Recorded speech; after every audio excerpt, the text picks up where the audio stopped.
আসসালামু আলাইকুম রহমতুল্লাহ। সম্মানীয় দর্শক, আজকে আমরা এমন একটি জিনিস নিয়ে কথা বলবো ইনশাআল্লাহ, যেটা হচ্ছে আল্লাহ পাক রব্বুল আলামিনের একটি ঘর। আমরা জানি দুনিয়াতে সর্বপ্রথম মসজিদ হচ্ছে বাইতুল্লাহ, অর্থাৎ কাবা ঘর।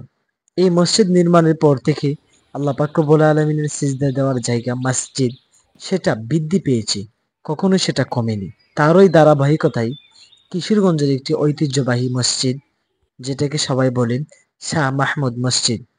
এই মসজিদটি নির্মাণ হয়েছে সুবেদার শায়েস্তা খাঁর আমলে ১৬৬৪ খ্রিস্টাব্দে।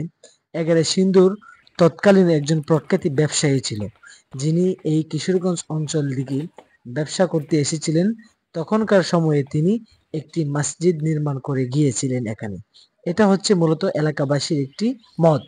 আর এলাকাবাসী আরো বলে থাকেন যে তৎকালীন সময়ে তারা এখানে জাহাজে নৌকা দিয়ে ব্যবসা করে আসার সময় তখন তারা এখানে কিছু বিশ্রাম নিয়েছিল বা কিছুদিন এখানে তারা অবতরণ করেছিল।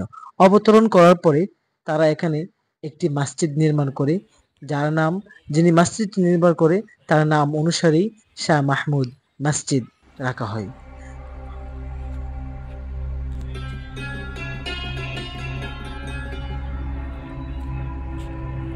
তারা চলে যাওয়ার পর থেকে ওই এলাকাবাসীর পরিচালনাতেই এই মসজিদটি এখন পর্যন্ত পরিচালিত হচ্ছে।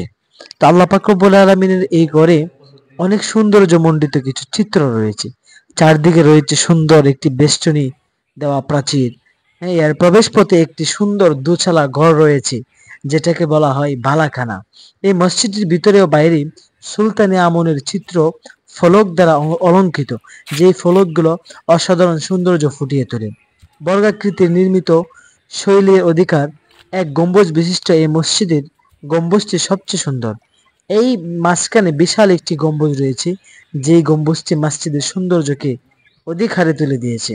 আরও রয়েছে মসজিদের চার কোনায় চারটি আটকোণাকৃতির নির্মাণ মিনার। মসজিদের চার কোনায় চারটি আটকোনা কৃতির মিনার রয়েছে, যা মসজিদের সৌন্দর্যকে আরো বাড়িয়ে দিয়েছে।